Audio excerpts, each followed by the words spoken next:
Guys अस्सलाम वालेकुम सत श्री अकाल। आई होप आप सभी बहुत अच्छे हो गए, हम भी बहुत अच्छे हैं। मैं हूं रोहन और आप देख रहे हैं हिंदुस्तानी कपल रिएक्शन। तो हम आ गए हैं आप लोगों के लिए एक न्यू वीडियो लेकर और उस वीडियो का टाइटल है Hindu pandit about Islam, doctor Zakir Naik and Hindu pandit. तो देखते हैं ये वीडियो कैसी होने वाली है। आप लोग भी इस वीडियो को लास्ट तक जरूर देखना। ये देखते हैं कि जो हिंदू पंडित है वो कुछ स्टेटमेंट दे रहे हैं इस्लाम के लिए, हमारे नबी के लिए, लास्ट नबी के बारे में।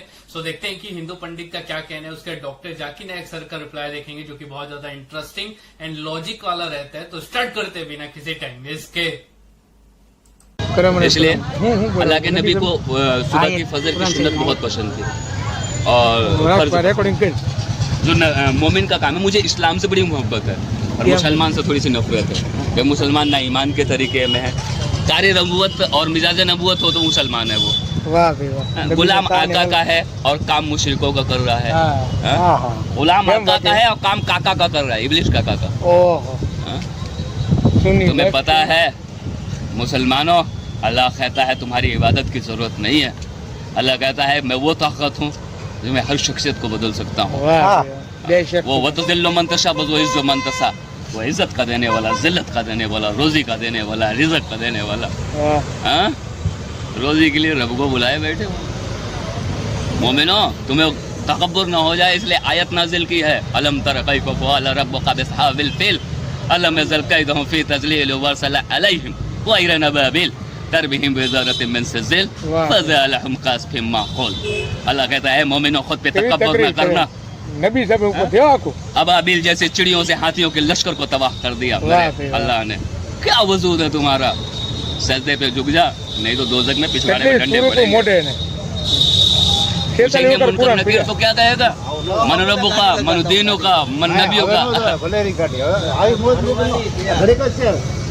कितनी हदीस मोटे बोलो बापू। हां सैयद है बापू, सैयद है। अरे वाह वाह वाह वाह, आले रसूल। हां भाई वाह, नमाज़ें छोड़ देता है, कहेगा सैयद तू। नमाज़ें पूरी पढ़े तो सैयद, पाँचों टाइम की तो फिर सैयद, पक्का सैयद। फिर तेरे चेहरे देखने से लोगों को सुकून मिलेगा भाई। हमारा बापू है बापू। हाँ नहीं, सैयद तो बापू है ना, आले रसूल है। आका की आल में से है तो बापू नहीं होगा। हाँ बापू, आका की आल में से है तो बापू नहीं होगा। मौजूद हैं तो कर सकते हैं अपना सवाल। सर मैं जसपाल सिंह कसेरे पट्टी से। सर मैं इससे पहले पापा के होटल में खा रहा था, अभी मैं अपना काम शुरू किया हूँ। तो मैं ये जानना चाह रहा हूँ कि हमारे में ये है कि आप अपनी कमाई का 10वां हिस्सा उन लोगों को देंगे जो चाहे सरदार हो या अदर कोई भी कास्ट के हो, तो जो उस लायक हैं उसको आप देंगे। तो सर मैं काम अभी शुरू किया हूँ, तो मैं ये जानना चाह रहा हूँ, तो अभी ये सरकार की तरफ से नियम है कि टैक्स भी हमें देना है अपनी इनकम का। तो इनकम का टैक्स जो देना है वो 10 में से क्या करना है उसका थोड़ा जानना चाहता हूँ सर। भाई का सवाल है कि उन्हें धंधा अलग किया अपने वालिद से और उनके मज़हब में, और सही फरमाते कि 10वां हिस्सा 1/10 वो चैरिटी में देना चाहिए लोग को। तो ये पूछते हैं जो गवर्नमेंट टैक्स लेती है क्या वो चैरिटी में गिना जा सकता है? वो गवर्नमेंट अगर टैक्स लेती है और आपके मज़हब के हिसाब से खर्चा करती है तो सही है, कोई भी गवर्नमेंट। बाद में मैं हिंदुस्तान पे आता हूँ। मिसाल के तौर पे कई मुस्लिम गवर्नमेंट है जो पूरे दुनिया में जो ज़कात लेती है अपने नागरिक से, लेकिन कुरान के हिसाब से खर्चा नहीं करती है, तो गलत है। लेकिन बहुत से मुसलमान मुल्क है जो ज़कात काटती है अपने नागरिक से और कुरान और हदीस के मुताबिक खर्चा करती है, तो फिर आपको फिर से ज़कात देने की ज़रूरत नहीं। हमारे इस्लाम में 10% कमाई का नहीं, 2.5% बचत का, और 2.5% बचत का अक्सर 10% कमाई से ज़्यादा होता है। क्योंकि अगर एक इंसान जब बचाने लगता है, गरीब इंसान के लिए कम है, गरीब इंसान के लिए 2.5% बचत 10% कमाई से कम है। एक आदमी जो कमाता है 10,000, 20,000, 50,000 रुपया, वो कमा के घर खरीदता है, तो घर तो उसकी बचत नहीं हुई। बचत मतलब जो आम जरूरत के अलावा जो बचत होती है उसका इस्लाम में 2.5% देना चाहिए। यानी उसका मतलब 85 ग्राम सोने से ज्यादा बचत आपके पास है तो आपको ज़कात देने का। तो गरीब इंसान के लिए 2.5% तो उसके कमाई का 1% भी शायद न हो, वो 0% है अगर उसकी बचत है ही नहीं तो। अमीर इंसान जो 10 लाख कमाता है महीने का, 1 करोड़ कमाता है, 20 करोड़ कमाता है, वो काफी बचाने लगता है। तो 2.5% बचत उसके 10% कमाई से ज्यादा होता है। अगर सही तरीके से हिसाब करें, बहुत से मुसलमान बोलते मैं तो हिसाब करता ही नहीं हूं, मैं मेरे 2.5% कमाई का देता हूं, मैं ज्यादा देता हूं। वो बेवकूफ है। अमीर लोग, कुछ अमीर मुझे मिले और बोलते हैं मैं तो डॉक्टर साहब ज्यादा देता हूँ। क्यों? मैं बचत का नहीं देता हूँ, कमाई का देता हूँ। अरे मैंने बोला भाई सोच ही गलत है। वो गरीब इंसान बोला तो समझे। अमीर इंसान जितना ज्यादा कमाने लगता है और जितनी बचत बढ़ती जाती है उसकी कमाई का फीसद भी बढ़ता है। तो इसके अंदर जो आपने मुझे पूछा कि आज जो गवर्नमेंट टैक्स लेती है, जितना मेरा इल्म है, जो आपके धर्म में लिखा हुआ है किस तरीके से खर्चा होना चाहिए, ये गवर्नमेंट वैसा खर्चा नहीं करती। तो ये टैक्स अलग है, आपका 10% अलग है। सेम थिंग मुसलमानों के लिए, ये टैक्स के अंदर वो 2.5% ज़कात नहीं गिन सकते। टैक्स जो देते इनकम टैक्स वो अलग है। इनकम टैक्स देने के बाद जो अपनी बचत होती है आपकी जायदाद की, मुसलमान 2.5% निसाब के ऊपर जो है वो देना चाहिए। आपको जो कमाई का 10% देने का है तो आपको देना ही पड़ेगा। टैक्स अलग है, क्योंकि टैक्स जो गवर्नमेंट खर्चा करती है, आपका सिखिज्म, आपका सिख धर्म जो कहता है वो गवर्नमेंट वैसा खर्चा नहीं करती है। तो आप क्योंकि इंडियन सिटीजन है और सिख भी है, आपको 10% भी देना है, टैक्स भी देना है। सेम चीज मुसलमान के लिए 2.5% ज़कात भी देना है अगर आप ज़कात के हकदार है, और टैक्स भी देना है अगर आप टैक्स के हकदार है। सर मैं बिजनेस के लिए सर बैंक गया था सर, तो सर वहाँ हमने एक लोन के लिए अप्लाई किया था।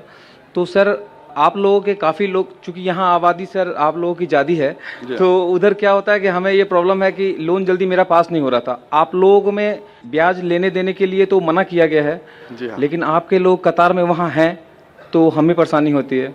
इसके बारे में थोड़ा साफ कर देते एक बार। बहन ने पूछा कि क्योंकि मुसलमान ज़्यादा यहाँ हैं और मुसलमान में वो जानते हैं कि लोन लेना हराम, लोन लेना नहीं, लोन ब्याज पे लेना हराम है। लोन ले सकते अगर ब्याज वाला लोन नहीं है, कर्जे हसन है तो ले सकते, लेकिन ब्याज पे लोन लेना हराम है और ब्याज पे पैसा रखना बैंक में भी हराम है।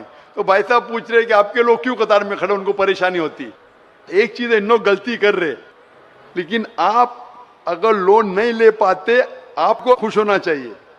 इन लोग खड़े दुखी है, मैं आपके साथ हूं, लेकिन आपको अगर लोन नहीं मिला मैं खुश हूं, क्योंकि भले आपके धर्म में मना है क्या नहीं है, आपको नुकसान तो होगा। मैंने तकरीर किया हूं interest free economy promulgated by the Quran के रिबा के बिना, ब्याज के बिना जो माशरा तरक्की करता है वो सबसे बेहतरीन तरक्की करता है। अभी मौका नहीं सवाल जवाब के अंदर कि मैं 2 घंटे की तकरीर करूं, लेकिन जो बिजनेसमैन ब्याज नहीं लेता है वो ज्यादा तरक्की करता है। मिसाल के तौर पे आज अगर आप शेयर करेंगे कंपनी की, जो कंपनी डेट फ्री है, अगर कंपनी, अक्सर बड़ी कंपनी का बैंक से लोन लेती है, वो क्या करती है, शेयर फ्लोट करती है। पब्लिक लिमिटेड शेयर फ्लोट करती है, बोलती ब्लॉक से बोलती आप पैसा लगाओ मेरे कंपनी में, जो मुनाफा होगा मिल बांट के लेंगे। तो ये कंपनी के लिए भी अच्छा है, लोग के लिए भी अच्छा है। ये जो ब्याज के वजह से अमीर आदमी और अमीर होता है, गरीब आदमी और गरीब होता है।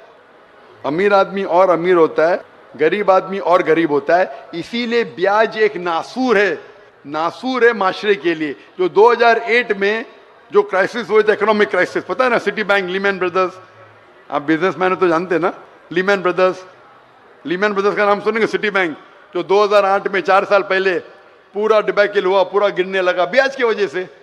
तो इसीलिए ब्याज लेना देना गलत है।